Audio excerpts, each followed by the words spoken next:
tal amigos? ¿Cómo están? Muy buenas noches. Bienvenidos a un programa más de Somos el Combo. Recuerde que en Somos el Combo es un programa en el que presentamos investigaciones periodísticas, también hacemos entrevistas y hablamos sobre la coyuntura del país.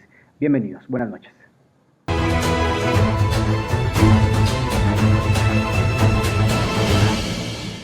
¿Qué tal, Sony? Buenas noches. Bienvenidos a un programa más de Somos el Combo, el programa número 29. Esta noche vamos a salirnos un poco de la dinámica en la que hemos estado con este programa y vamos a retransmitir un foro que se hizo este jueves por la mañana y en el cual Voces del Sur lo organizó con el objetivo de hablar de la difícil situación de libertad de expresión y la libertad de prensa que se vive en varios países de América Latina. ¿Y por qué? Porque hay criminalización, persecución, amenazas y muchos periodistas de varios países se han tenido que exiliar. Bienvenidos y bienvenidas y les compartimos la discusión que se generó esta mañana. ¿Cómo están? Muy buenos días. Mi nombre es Dag Martil y soy la directora de Fundamedios en Estados Unidos. Quiero darles la más cordial bienvenida a nombre de la red Voces del Sur, una organización que agrupa a activistas y organizaciones de 17 países en Latinoamérica que monitoreamos la situación de la libertad de expresión y que trabajamos en la defensa de la seguridad de periodistas. Hoy queremos hablar sobre el abuso de la justicia para coartar la libertad de expresión. Y en este panel nos van a acompañar el día de hoy Marianela Balbi, quien es directora de la organización IPIS de Venezuela. Marianela, bienvenida, ¿cómo estás? Hola, muy buenos días, Dagmar. Muchísimas gracias por esta invitación. Gracias, Marianela. Tenemos también a Juan Ignacio Gaona, abogado del Observatorio al Derecho a la Comunicación de Chile, organización que se ha sumado este año a Voces del Sur. Bienvenido, Juan Ignacio. Hola, Dagmar, mucho gusto, muchas gracias por esta instancia y bueno, ahí estaremos conversando más adelante. Gracias, Juan Ignacio. Y nos acompaña también Marvin del Cid. Él es periodista de Voz Populi de Guatemala. Marvin, ¿qué tal? ¿Qué tal? Mucho gusto de saludarlas y saludarlos. Un placer estar en este foro que nos invita a debatir sobre un tema relevante en la región, como lo es la libertad de expresión y de prensa. Mucho gusto. Bueno, pues Marvin, justamente queremos comenzar contigo. Marvin es periodista especializado en investigaciones y temas políticos en Guatemala. Ha laborado en varios medios de comunicación en su país, como Prensa Libre, El Periódico, Emisoras Unidas y la revista Contrapoder. Actualmente está estudiando Derecho, porque como su rol de periodista investigativo en Vox Populi, es probablemente una de las personas que más juicios acumula, uno de los periodistas que más juicios acumula junto a su colega Sonny Figueroa. Así, a ver si logra defenderse mejor.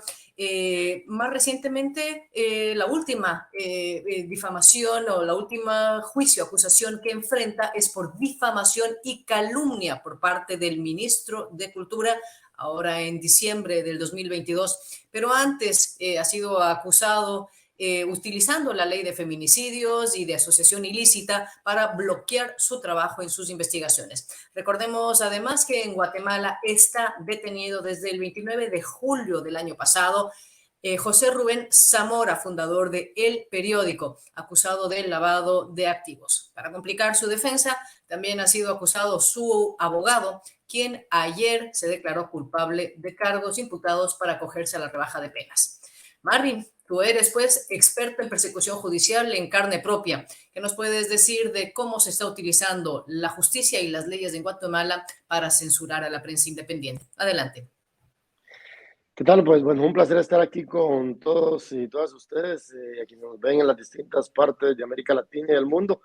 Pues ya lo explicabas tú, Guatemala es un país donde la criminalización y la persecución en contra de periodistas se ha vuelto el común denominador en los últimos años. ¿Y por qué? Porque, como siempre lo decimos nosotros, los grupos de poder, los grupos que ostentan, digamos, el control, les incomoda, les molesta, sobre todo que periodistas independientes, medios de comunicación alternativos den a conocer hechos que por supuesto les incomodan. Y producto de ello es que varios colegas hemos sido denunciados en el Ministerio Público, producto de nuestro trabajo periodístico. Y aquí quiero hacer especial énfasis, por supuesto, en algunos casos, como el caso de mi colega Juan Luis Font, uno de los exdirectores del periódico que actualmente se encuentra fuera de Guatemala. A él lo han criminalizado constantemente y una de las últimas denuncias que ha recibido es que lo acusan de lavado de dinero producto de la compra de su vivienda que compró hace más de 20 años, lo cual me parece sumamente lamentable, ¿verdad? Y así como esa denuncia tiene otras 4 denuncias acumuladas en el Ministerio Público con el objetivo de criminalizar y acallar su voz. También se encuentra el caso de la colega Michelle Mendoza, que si bien ella, según me comenta, aún no tiene denuncias penales, sí tiene amenazas en ser denunciada. Ella incluso se encuentra fuera de Guatemala en la actualidad, producto también de los constantes ataques, no solo por estos grupos que pretenden acallar las voces del periodismo, sino que también por los famosos net center o troll center, como se le llama en algunos países de América Latina, de los cuales también somos víctimas constantemente. También está el caso del colega Carlos Choc, un colega de prensa comunitaria que por lo general trabaja al norte del país, en el departamento de Izabal, que ha sido criminalizado y denunciado penalmente por cumplir con su trabajo. Y por supuesto el caso que tú mencionabas, el caso de José Rubén Zamora, detenido ya hace varios meses, acusado del delito de lavado de dinero, ¿verdad? Obviamente en las últimas semanas nos hemos dado cuenta cómo a través de redes sociales también José Rubén Zamora es atacado constantemente por su labor frente al periódico, uno de los medios de investigación más reconocidos en el país, en el cual yo también tuve el honor de trabajar durante varios años y que precisamente producto de todo ese trabajo de investigación ha sido criminalizado en diferentes ocasiones y prueba de ello es que hoy se encuentra en prisión. Y de ahí que yo también quiero hacer especial énfasis en algo, es el tema de que no es solo la criminalización, ya lo mencionaba yo anteriormente, también es el tema de los ataques en redes sociales. Y aquí pues obviamente hay varias características que se dan. Primero vienen los ataques en redes sociales, luego la criminalización, pero el objetivo principal de todos estos grupos o grupúsculos, el objetivo es desacreditar tu labor como periodista, hacer que perdas credibilidad ante la opinión pública. En mi caso, voy a hablar un poquito de mi caso, en el caso de mi colega Sonny Figueroa rápidamente, nosotros hemos sido criminalizados de distintas formas. Se nos señala de ser narcotraficantes, se nos señala de distribuir drogas, se nos señala de recibir dinero a cambio de publicaciones, pero lo más grave ocurrió en el año 2021, cuando la mamá y la hermana de Luis Miguel Martínez, el ex jefe del centro de gobierno, y la pareja actual del presidente Alejandro Yamatei, porque hay que llamar a las cosas como son, nos denunciaron penalmente con la ley de feminicidios, acusándonos de violencia psicológica, producto de investigaciones periodísticas donde hemos demostrado que se han enriquecido ilícitamente. Y así la jefa de comunicación social del Congreso también nos denunció con la ley contra el feminicidio y otras formas de violencia contra la mujer, porque demostramos que desde el Congreso de la República opera una estructura para difamar a operadores, al ex procurador de Derechos Humanos, Jordán Rodas, y también a diputados opositores.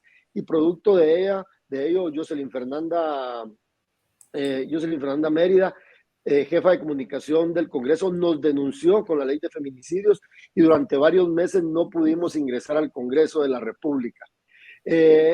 Y también la misma familia de Luis Miguel Martínez nos denunció por el tema de amenazas. Incluso querían que se nos tipificara el delito de pertenecer a una estructura del crimen organizado por publicar cosas en contra de ellas, ¿verdad? Y así, la ley, el Código Penal en Guatemala se está utilizando también para acusar a periodistas por el tema de lavado de dinero. producto del trabajo periodístico. Y aquí hay actores claramente identificados que se han ensañado contra periodistas y contra medios de comunicación. ¿Por qué? Porque les incomoda el trabajo, básicamente. Entonces, no solo es la criminalización, es el desgaste, los ataques y las amenazas. Y con esto finalizo. Nosotros hace unos meses, en noviembre pasado, logramos la condena en contra de 2 agentes de la Policía Nacional Civil de Guatemala por haber capturado y golpeado a mi colega Sonny Figueroa. Logramos que los condenaran por el delito de abuso de autoridad. Un caso del que poco se ha hablado, pero es un caso emblemático porque pocas veces se logra llevar ante la justicia a agentes del Estado que golpeen y atenten contra periodistas. Y entonces, y así más o menos es la historia, ¿verdad? En Guatemala, que cada vez se pone más complicada y varias colegas ya han tenido que salir lamentablemente del país. Gracias. Gracias, Marvin, por esta primera intervención que nos da una imagen de cuál es la situación que se vive en Guatemala. Y bueno, al menos una buena noticia que en uno de los juicios o en una de las acusaciones de ustedes se les ha hecho justicia al poder castigarse un abuso de poder de parte de policías que se pasaron en el uso de su poder dado por el Estado.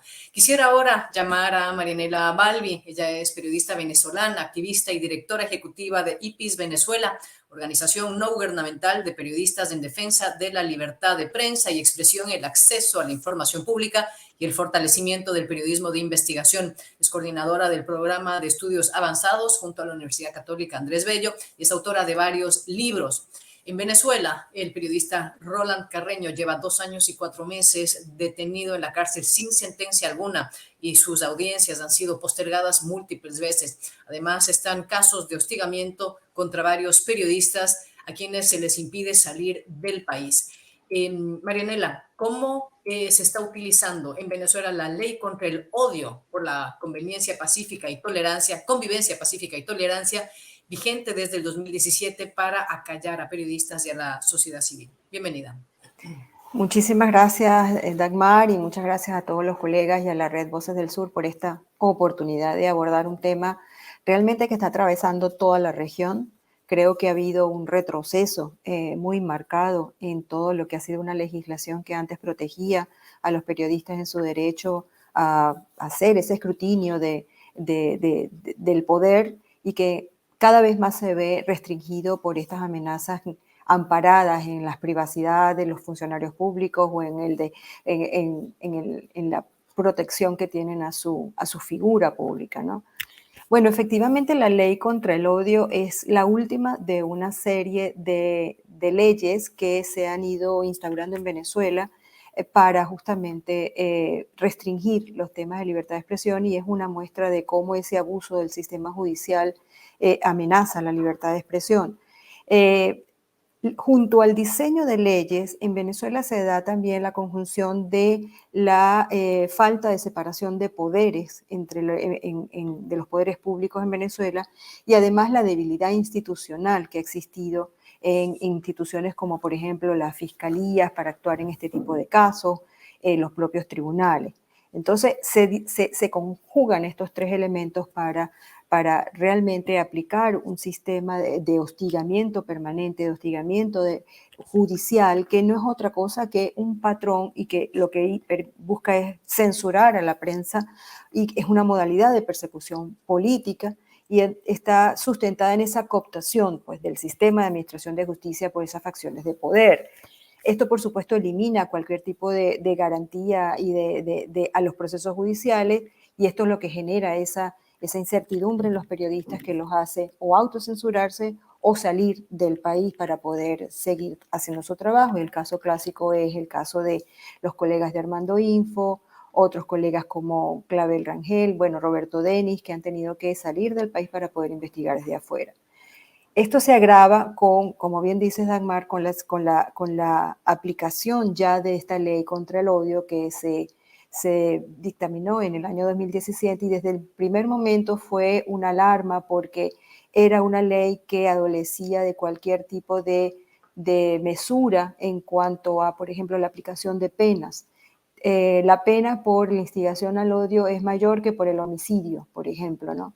20 años, además de multas confiscatorias, y además es la ley que más se ha estado aplicando para controlar el discurso y el debate público, no solamente periodistas, hay que decirlo, esto está afectando a ciudadanos comunes y corrientes que se expresan a través de cualquier medio, redes sociales, incluso se le ha aplicado a personas de la iglesia que en sus homilías, en sus discursos también han referido a ciertos elementos, y la discrecionalidad que está detrás de las decisiones relacionadas con la ley contra el odio es algo que está afectando verdaderamente la situación de los periodistas y de la libertad de expresión en Venezuela. ¿Qué vemos con este tipo de aplicaciones? Vemos que los funcionarios de seguridad del Estado, los jueces, los fiscales, están actuando de manera articulada y por orden directa de los principales jerarcas del poder. Entonces, hay distintas modalidades. En el caso de los periodistas, por ejemplo, hay situaciones en las que la propia apertura de una causa es ya una sanción, porque se prolongan por tanto tiempo que son casos que quedan, digamos, vamos a decirlo, en el limbo, ¿no? Y, por ejemplo, tú nombrabas el caso de Roland Carreño y junto a él el de Ramón Centeno y de Gabriel Guerra, quienes, el caso de Roland está detenido desde el 2020 y permanece privado de libertad, acusado de conspiración, tráfico ilícito de armas de guerra, legitimación de capitales, asociación para delinquir, y su juicio ha sido interrumpido, ha tenido que reiniciarse desde cero en 2 ocasiones. Eso, por supuesto, que es una violación al debido proceso, y eso está afectando no solamente pues, el derecho a la libertad de Roland, sino su propia salud física y psíquica, ¿no? En el caso de Ramón y de Gabriel Guerra, Ramón Centeno y Gabriel Guerra también ni siquiera están detenidos sin orden judicial, bajo una violación al debido proceso, y siguen detenidos. Tenemos estos 2, pero tenemos luego los 3 casos, el del reportero gráfico Jesús Medina, que fue justamente enjuiciado, acusado por presunta instigación al odio. Se inició el proceso en el 2022 y en 3 oportunidades se ha negado el cierre de esta causa, que no tiene ni siquiera presentación de pruebas. Entonces se ha denunciado, pero todavía el periodista, aunque no tiene casa por cárcel, sigue sometido a este tipo de hostigamiento judicial.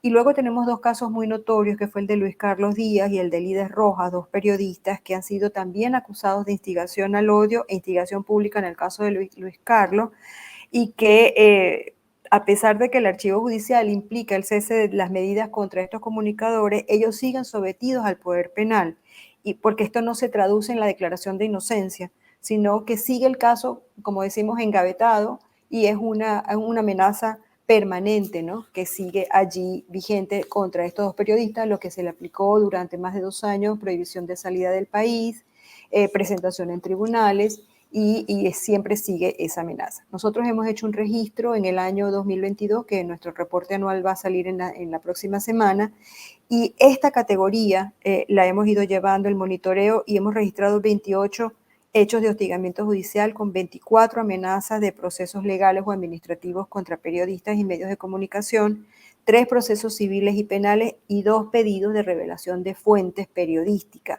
Hay un caso emblemático por las dimensiones de lo que esto significa, es el caso del diario El Nacional, que hubo un juicio de hostigamiento contra El Nacional y sus directivos. Eso fue un juicio muy largo que emprendió Diosdado Cabellos contra El Nacional y La Patilla por la publicación de un reportaje, la republicación de un reportaje aparecido en otros medios internacionales. Y eso concluyó el año pasado, por ejemplo, con la confiscación de la sede del Nacional y la adjudicación de esta sede del periódico a Diosdado Cabello. Entonces ya esto fue como el capítulo, vamos a decir, el capítulo final de este proceso largo en contra del principal medio de comunicación, uno de los principales medios de comunicación en Venezuela, que hoy pues está solamente en una versión digital y bueno, tratando de mantenerse a flote en todo tras este ataque por todos los flancos. Entonces, bueno, estamos viendo esta situación, es un patrón, vemos este patrón repetido en el año 2022 y bueno, lo seguimos monitoreando. pero sin duda es el patrón uno de los más, diría, directos y peligrosos porque, como decía inicialmente, se une a una situación en la que no hay independencia de poderes y en la que el Tribunal de Justicia simplemente responde a estos intereses. Bueno, como volviendo al tema de la ley contra el odio, es la que se está aplicando con mayor intensidad en estos casos. Y bueno, estamos frente a esa situación con unos periodistas en total indefensión, unos ciudadanos en total indefensión, porque estos juicios pues muchas veces son considerados juicios políticos en los que no hay garantía y por eso muchos periodistas deciden salir del país antes que enfrentar esos juicios en Venezuela. Gracias, Marianela. Gracias, Marianela, por esa intervención. La verdad que un cuadro bastante completo de lo que está pasando a nivel de criminalización del periodismo y de las voces independientes. Pero vamos ahora, nos vamos al sur del continente con Juan Ignacio Gaona, del Observatorio al Derecho a la Comunicación, ODC, de Chile, nueva organización que se suma a Voces del Sur. Y la verdad es que más bien a nivel de Voces del Sur nos ha sorprendido que también Chile tenga problemas de judicialización, ¿no? Siendo un país que generalmente ha sido bastante respetuoso de la libertad de expresión en los últimos años desde que está en democracia, ¿no? Juan Ignacio es abogado y magíster en Derecho Público, docente de cursos de libertad de expresión y de formación práctica, integrante de ODC y uno de los abogados defensores de Felipe Soto, el director de la plataforma digital Resumen, quien recientemente fue condenado por injurias a una pena de 61 días de prisión y una multa de casi $850. Juan Ignacio, cuéntanos, ¿qué está pasando en Chile en el gobierno de Boric? Hola, muchas gracias. Bueno, claro, Chile tiende a tener una apreciación más bien favorable en la región respecto de lo que es la libertad de expresión. Sin embargo, existen casos, existe una legislación que no está actualizada bajo estándares internacionales de libertad de expresión.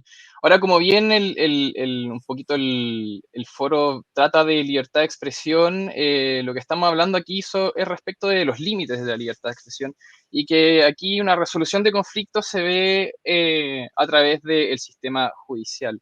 Entonces, aquí se establecen legislaciones, reglamentos, etcétera, para poder limitar la libertad de expresión en determinados casos. La libertad de expresión no es un derecho absoluto y tiene límites. El tema es que existen abusos y ahí es cuando entra un poco los conflictos del derecho constitucional, empieza a chocar la libertad de expresión con otros derechos como la honra, la privacidad, también existe otras aristas como la igualdad, la no discriminación, ahí estamos hablando de temas de discursos de odio, negacionismo, por ese ámbito. Por lo que respecta al Observatorio del Derecho a la Comunicación, estamos basándonos en base a estándares internacionales de derechos humanos, por tanto, consideramos de cierta legislación, ciertos efectos que está generando la judicialización de temas de libertad de expresión acá en Chile y contiene un efecto silenciador en definitiva, o sea, las sanciones que se puedan llegar, el estar metido en un proceso judicial puede generar efectos de que voces, sobre todo las voces críticas al establishment, digamos que pueden quedar silenciadas. Ahí, como bien decía también mis colegas, de repente, medios alternativos, medios comunitarios de poca relevancia en el sentido del alcance o que no son los medios tradicionales, son quienes se ven mayormente perjudicados porque no cuentan con fondos como un abogado especializado en la materia. Entonces, claro, parte eso el caso también del medio Resumen, con la condena reciente del director Felipe. Bueno, entrando al derecho chileno prácticamente, tenemos todavía una injuria y calumnias que no se han modificado desde la creación del Código Penal desde 1876. Entonces, básicamente todavía era un Estado no laico claro, o sea, em, también con pocas garantías, iniciando garantías liberales en esa época. Por lo tanto, la legislación está bastante atrasada y ha existido por lo menos desde el monitoreo que ha tenido la ODC al respecto, por lo menos desde la última década, desde el 2011 al 2021. Hay cifras que en por lo menos los últimos 3 años se han duplicado la cantidad de querellas por injuria y calumnia. Aquí hay una situación un poquito distinta, como mencionaban los otros presentadores, respecto de la libertad, o sea, del procedimiento, por lo menos de libertad de expresión, de injuria y calumnias. En Chile, el Ministerio Público no tiene acción para eso, no tiene acción pública para poder perseguir estos delitos, sino que queda como una acción privada. Entonces, los particulares presentan una querella y se llega así al proceso judicial penal, que es un procedimiento especial y que no tiene tratamiento para otros delitos ya a nivel práctico. Lo único que se aplica es este procedimiento especial privado es para injuria y calumnia.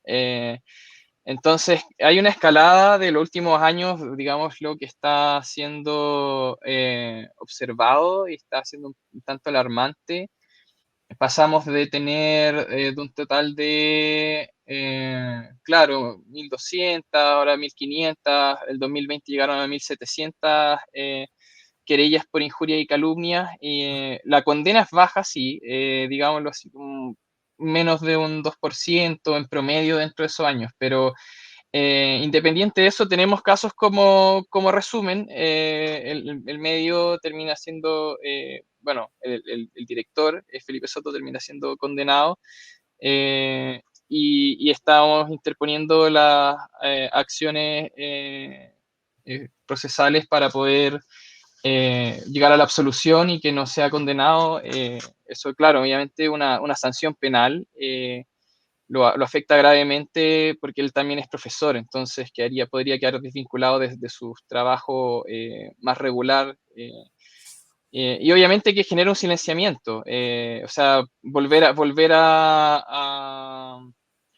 a poder divulgar alguna noticia respecto de Rodrigo Daroch, quien es quien presenta la querella, respecto de una investigación que se le está haciendo por la Contraloría, que ve los fondos públicos, vela por los fondos públicos y el debido correcto funcionamiento de los funcionarios públicos en nuestro país. En ese sentido, él tenía doble contratación, o sea, estaba contratado en un lado, honorarios por otro, a través de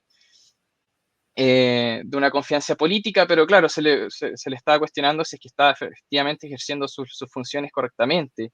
Y ahí se le pone el titular el método Daroch, que era cómo estaba operando, ven otros casos similares y de otros personeros que tenían una situación similar a él, y al final, claro, para la jueza que toma el caso, una interpretación como bastante tradicional de la injuria y calumnia, que está pensado como hace 2 siglos atrás. Entonces, digámoslo así, no hay un pensamiento de dónde queda la protección de la libertad de expresión en este caso.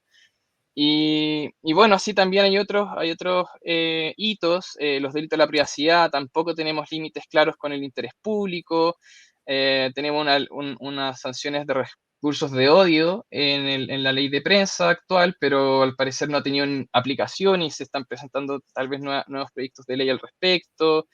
Hay un delito de negacionismo que el Tribunal Constitucional hace un par de años lo declaró inconstitucional. Ahora hay otra arista compleja, sí, a través de las acciones de protección o recursos de protección, como se le llaman en Chile, de vulneración a la honra. O sea, ahí se alega directamente que se está violando el derecho a la honra y se han presentado bastantes acciones de protección al respecto y buscando censurar publicaciones, sobre todo con el movimiento feminista en Chile, ha habido muchas mujeres que han denunciado a través de redes sociales lo que en Chile se llama una funa, que es un concepto para como difamatorio, pero aquí local. Y en ese sentido se han puesto recursos para bajar el contenido de la plataforma, pero lo más grave es que también dentro de las solicitudes, y ha sido acogido por las Cortes, que se prohíba publicar en cualquier red o cualquier medio a futuro. Entonces estamos hablando de aplicación de censura previa, que se está censurando eh, en Chile, y esto, claro, hay un estudio de unos profesores de acá que analizaron la jurisprudencia de la Corte Suprema del año 2020 y era bastante desalentadora, es decir, Chile ya pasó por una situación compleja con la sanción de la Corte Interamericana por el caso de La Última Tentación de Cristo, que es bastante conocido, pero claro, ahí básicamente lo que se termina censurando la película de La Última Tentación de Cristo y por la honra a Cristo. Esto fue hace como 20 años atrás, más o menos. Tenemos estas decisiones de la Corte Suprema y termina siendo sancionado la primera sanción en libertad de expresión de Chile por materia de libertad de expresión en la Corte Interamericana de Derechos Humanos. También hay otros problemas. El Consejo Nacional de Televisión, si bien no es es un ente administrativo, no es un ente judicial, tiene facultades más bien jurisdiccionales y opera como al final como un tribunal de primera instancia, lo que tampoco da muchas garantías, por lo menos a los canales de televisión que están regulados por el Consejo Nacional de Televisión, dada la vaguedad también de las normas. En el estallido social y el contexto de la pandemia también hubo afectaciones graves a comunicadores, a la prensa, por lo menos desde el ODC, del registro que se estableció de detenciones a la prensa, un 24% de prensa personal de reporteros que estaban ahí habían sido detenidos, 24% de esos casos terminaron siendo acusados por el Ministerio Público. Entonces, estaba hablando de un cuarto de las oportunidades que tuvieron, por lo menos del catastro que se tiene de ODC.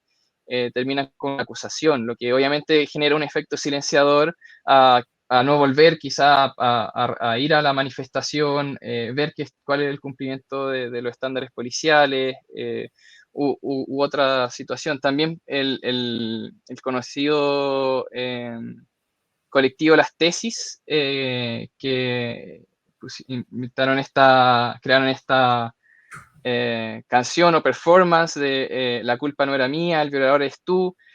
También Carabineros de Chile presentó unas denuncias en contra de las tesis, de las miembros de las tesis, por atentado contra la autoridad y amenaza hacia la institución. Esa causa después terminó siendo eh, sobreseída, pero claro, o sea, estamos hablando de que existen efectos silenciadores y que no van conforme a estándares internacionales de derechos humanos, definitivamente. Muchas gracias, Juan Ignacio, por este cuadro. Y quiero tomar un comentario que dejó César Báez Hidalgo en los comentarios de esta transmisión, al decir que no es cierto que Chile haya sido un país especialmente respetuoso de la libertad de expresión en los últimos años. Así que, perdón, la equivocación en esa apreciación la hice en realidad muy en comparación con lo que está pasando en Venezuela, lo que está pasando en Centroamérica, lo que está pasando en Nicaragua, donde hemos visto una represión bastante brutal de la prensa. Juan Ignacio nos ha planteado evidentemente este sistema que a través de la judicialización de casos y el respeto al honor y la defensa de personas a través de acusaciones de calumnia se está realizando. Y justamente aquí quiero ahora abrir una pregunta a todos, puesto que Juan Ignacio nos ha presentado una serie de leyes, pero también una serie de recursos que se utilizan para la defensa. ¿Cuán importante es el que exista un debido proceso? ¿Cuán importante es la independencia de la justicia en el marco de estas leyes? ¿Y qué es lo que está pasando en sus países en este sentido? ¿Se puede confiar en ciertas instancias de la justicia? ¿Hay alguna manera de defenderse en estos marcos? Y dejo abierta la pregunta. Tome la palabra el primero que quiera. Bueno, si quieren arranco yo así rapidito. Bueno, pues obviamente confiar en el sistema judicial es algo que no pasa por nuestras mentes en este momento. ¿Por qué? Porque obviamente existe una fiscalía de delitos contra periodistas en el caso de Guatemala, una fiscalía prácticamente inoperante, una fiscalía que lejos de investigar archiva los casos. Nosotros hemos presentado más de 10 denuncias. En el caso mío y de mi colega Sonny Figueroa, hoy precisamente hablaba con otros colegas en la mañana que han presentado denuncias en esa fiscalía y que no avanzan. Este es el caso de la colega Lucía Ichu, que también vive fuera de Guatemala por amenazas. Ella presentó una denuncia ya hace algún tiempo y la misma está engavetada. Y así uno constantemente trata de apelar al Ministerio Público para que investigue, pero lamentablemente hay grupos que están en contra de de las denuncias también en contra de periodistas, como lo es la Fundación contra el Terrorismo, que se ha dedicado a atacar, a legitimar y a difamar a varios colegas periodistas por el simple hecho de cumplir su labor. Por lo tanto, si ustedes nos preguntan si confiamos en el sistema judicial guatemalteco, por supuesto que no confiamos en el sistema judicial guatemalteco. ¿Por qué? Porque incluso se ha vinculado a magistrados de la Corte Suprema de Justicia y a fiscales del Ministerio Público de estar vinculados a estos grupos de Net Center que atacan a periodistas y difaman a periodistas en redes sociales. Entonces, ¿cómo nosotros vamos a poder confiar en el sistema judicial guatemalteco? Y eso también abarca a defensores y a defensoras de los derechos humanos que constantemente son criminalizados y hostigados. ¿Por qué? Porque simple y sencillamente denuncian las violaciones constantes que se dan en Guatemala a la libertad de prensa, a la libertad de expresión y por supuesto los derechos humanos. Entonces, simple y sencillamente no confiamos en el sistema judicial guatemalteco. ¿Qué pasa en los otros países? Bueno, en el caso de Venezuela, por supuesto que, y por eso comencé mi exposición haciendo esa referencia, o sea, el problema de la inexistencia de equilibrio de poderes en Venezuela es el rasgo fundamental para desconfiar de cualquier posibilidad de que actúen las instituciones a favor de la justicia, ¿no? A eso se une el hecho de que para el Estado venezolano no hay problema de libertad de expresión en Venezuela. O sea, ellos no reconocen que hay un problema de libertad de expresión en Venezuela, así lo han hecho saber, por ejemplo, en el reciente examen periódico universal, donde logramos que 27 recomendaciones, las misiones hicieran 27 recomendaciones al Estado venezolano sobre la situación de la libertad de expresión y el acceso a la información pública, y el Estado no acogió ni una sola de esas recomendaciones. Entonces, para ellos sencillamente no existe porque ellos han creado sus propios medios. Ellos han creado su propia estructura de medios cooptados totalmente, su hegemonía, han instaurado su hegemonía comunicacional y para ellos es suficiente que existan esos medios que sencillamente transmiten lo que desde el poder se quiere imponer como discurso público. No solamente eso, imponen todo lo que es las tendencias en las redes sociales a través de toda su maquinaria de desinformación y de trolls para que ellos puedan imponer los hashtags dentro de Twitter, dentro de las redes sociales, y para ellos eso funciona de esa manera. El periodismo independiente sencillamente para ellos no existe. Nosotros como organizaciones no estamos en ningún momento validados por ellos, no tenemos interlocución. Y eso es un grave problema que nosotros estamos enfrentando en todos estos años de régimen autoritario, porque pues partimos de eso, a pesar de que la Oficina del Alto Comisionado de Derechos Humanos lo ha expresado en todos sus informes. Hubo estas 27 recomendaciones a través del EPU, ha habido, por supuesto, que la Relatoría de Libertad de Expresión de la OEA y de la ONU están permanentemente haciendo alertas sobre la situación de libertad de expresión en Venezuela. Entonces, partimos de esa negativa. Luego, arrastrando todo lo demás, pues no hay ninguna instancia en la que podamos acudir para este tipo de cosas. Sin embargo, los periodistas se han acostumbrado a denunciar, se han acostumbrado a ir a la fiscalía, a presentar las denuncias de amenazas, de ataque, de situaciones, de ataques contra los periodistas y los medios, pues para cumplir con un requisito interno y respetar las instituciones, así no funcionen, ¿no?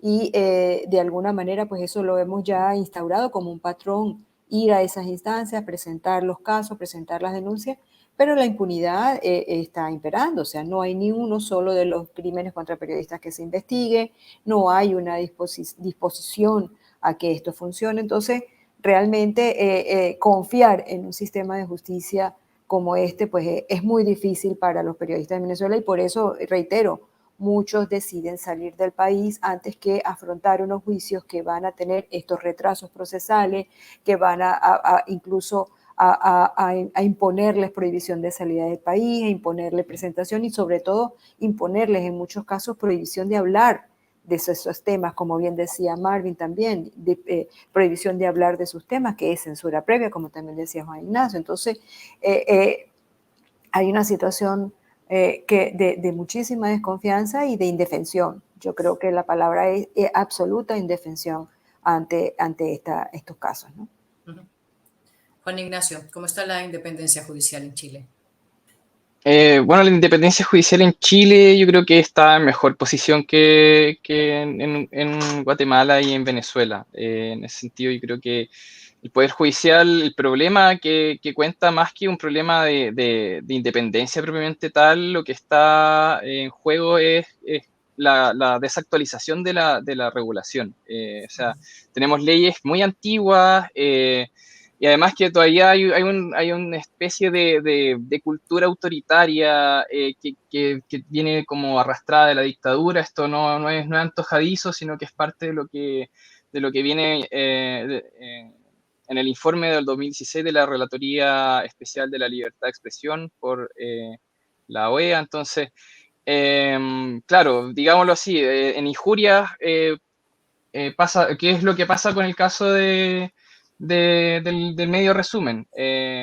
Aquí hay una interpretación más rigurosa de la ley, donde no da cabida a opiniones y ejercicio de la libertad de expresión. Entonces, claro, si uno hace una crítica como eventuales casos de corrupción, puede ser sancionado. Entonces, no, es un poco la suerte de la olla. Si toca un juez que tiene una mirada más estricta del derecho, más conservadora, más riguroso, puede fallarte en contra. Pero hay muchos casos también que se ha llegado a las Cortes y también la Corte Suprema ha tenido fallos a favor y fallos en contra. Entonces, y además que hay la Corte también tiene mucha tramitación, los ministros van cambiando, entonces no tenemos como una sola Corte, sino que como algunos han sostenido en Chile desde profesores de Derecho, hay varias cortes, microcortes que van apareciendo para cada caso especial. Entonces, ese yo creo que es el problema actual respecto por lo menos del Poder Judicial.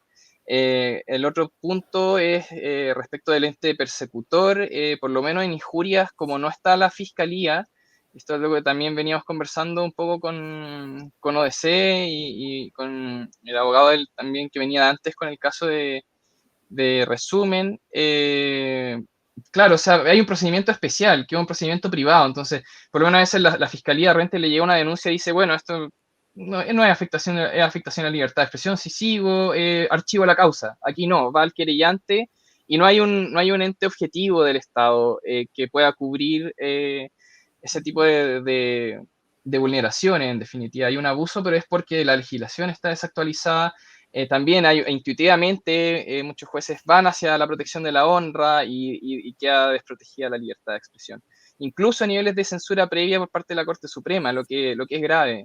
Y por lo menos hay unos fallos más recientes que han ido matizando un poco. Tal vez cayó un poco hondo ese artículo que se publicó de qué está ocurriendo con la censura previa, por lo menos en las causas de los recursos de protección que llegan a la Corte de Apelación y después pasan al tiro a la Corte Suprema. Entonces, eso es por un lado, claro, y lo otro, bueno, lo que queda es el sistema interamericano y ir a la comisión, llegar a la Corte eventualmente. Chile ya está próximo de que la Corte Interamericana resuelva y dicte sentencia del caso de Carlos Barahona versus Chile. donde ya hay un informe de la Comisión Interamericana que establece que hay una vulneración a la libertad de expresión. Esto es muy similar al caso de Felipe Soto. Carlos Barahona, un abogado, dio comentarios de activismo, o sea, en contra de un senador de la República de ese entonces, hace como unos 15, 20 años atrás más o menos, y él termina siendo condenado por injuria. Le presentan la querella, se termina siendo condenado por injurias, luego 2 años después lo llaman a la televisión para explicar el caso, y nuevamente presenta una querella, y ahí la Corte dice, bueno, esto es libertad de expresión. Entonces, tenemos ese doble filo, no se sabe cómo proceder.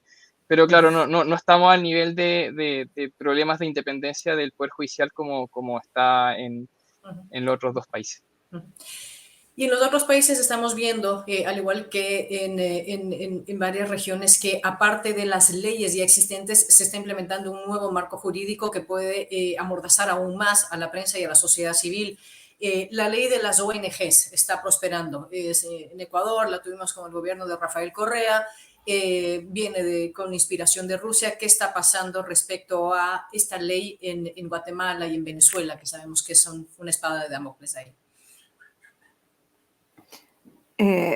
Bueno, sí, muchísimas gracias, Dagmar, por este tema que para nosotros en Venezuela en este momento es de vital importancia. El pasado mes de enero se aprobó en primera discusión una ley que se llama exactamente Ley de Fiscalización, Regularización, Actuación y Financiamiento de las Organizaciones No Gubernamentales y Afines. Este es ya el cuarto capítulo de una serie de intentos por introducir legislación de control de las ONG, de la sociedad civil en Venezuela, y esta tiene elementos bastante claros que podrían conducir a la aprobación de la ley. Primero, hay un rasgo muy particular, y es que ellos eliminan de toda esta ley muchas de las connotaciones que tenía con la cooperación internacional, porque desde la cooperación internacional había habido mucha resistencia a los proyectos de leyes anteriores, y parecieran reducirlo a una normativa burocrática, administrativa, de regularización de las ONG, de registro. Hasta allí aparentemente fuese eso, pero lo que está detrás de la ley verdaderamente es un control total de la actuación de las ONG, que en este proceso en Venezuela ha tenido un protagonismo fundamental para atender la emergencia humanitaria compleja, pero también para denunciar la situación de derechos humanos y la situación de salud, de educación en la crisis que vive Venezuela. Entonces, hay una intención detrás de esta ley muy clara de prácticamente llevar ese registro. Cuando ya las ONG nos registramos, nosotros ya tenemos los registros en todo lo que tiene que ver en el Código Civil, o sea, llevamos todo el registro de las organizaciones, los registros bancarios, las declaraciones de impuestos, o sea, tenemos unos procesos, y lo que está introduciendo esta ley, que es muy copiada de la ecuatoriana, de la nicaragüense y de la rusa, es un registro que prácticamente comienza de cero. O sea, nosotros tenemos 20 años de funcionamiento en Venezuela, pero declara la inexistencia de todas las formas de asociación sin fines de lucro ya registradas o que funcionen de hecho mientras no se adecúen a las disposiciones de esta ley. Son alrededor de 17 registros que hay que hacer, entre ellos una declaración de patrimonio, aunque nosotros no trabajemos con fondos públicos, una declaración de patrimonio de cada uno de los directores, empleados y beneficiarios, que es imposible de cumplir, y todo eso generaría que no te puedas registrar. Si no te registras, no te dan un certificado, y sin ese certificado te eliminan la personalidad jurídica.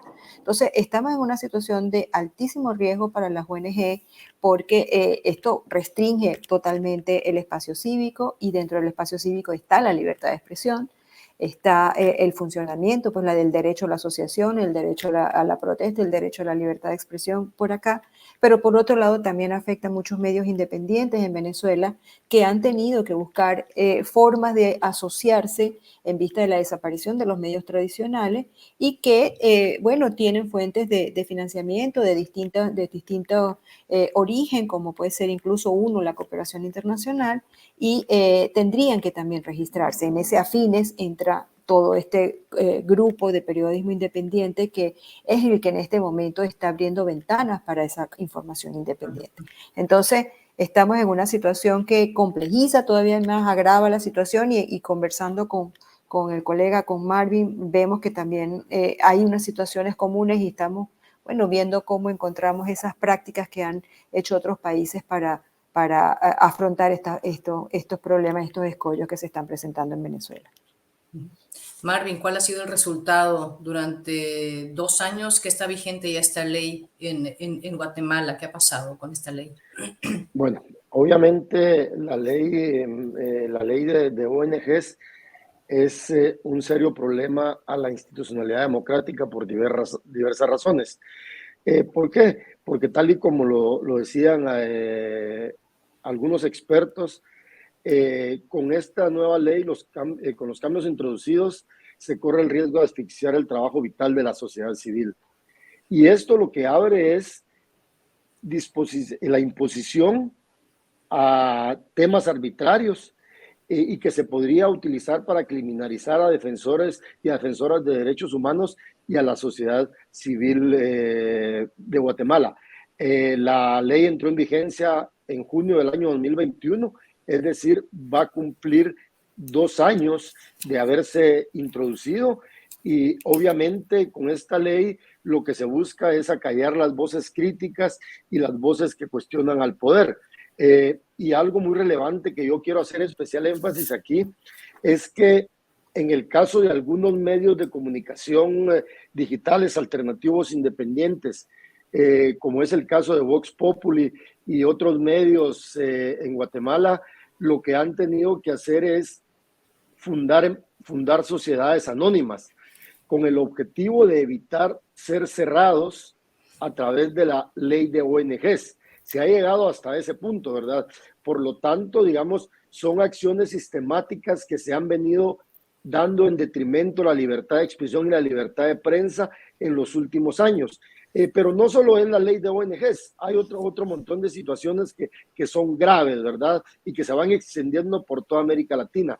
En el caso de Guatemala, en el año 2018, el Congreso de la República, en aquel entonces controlado por el partido FSN Nación, y que en ese entonces el presidente de la República era el señor Jimmy Morales, pretendían aprobar una ley para criminalizar a todo aquel que cuestionara a los candidatos a cargos de elección popular. Imagínense lo grave del asunto. Y lo más lamentable es que el señor Jimmy Morales ahora pretende ser candidato, pretende ser diputado al Congreso de la República, cuando desde su gobierno se impulsaron iniciativas de ley, desde su gobierno se impulsaron proyectos para callar y censurar el trabajo crítico de la prensa. Por lo tanto, se han venido dando acciones bien concretas y bien específicas en ese sentido.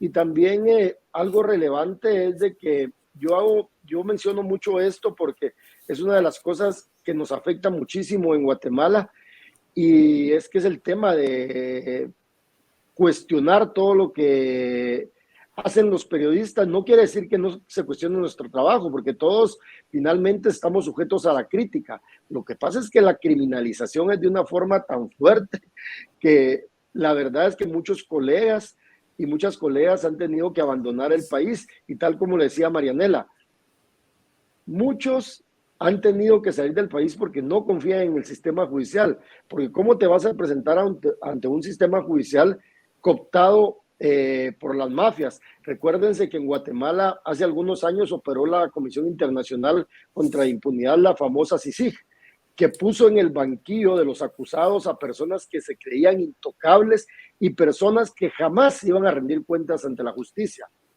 Esos mismos grupos de poder, palabras de ellos textuales, se están vengando de todo aquel que haya replicado el trabajo de la comisión. Todo aquel que haya trabajado cercano a la comisión está siendo criminalizado y está siendo atacado, ¿verdad? Y con esto finalizo.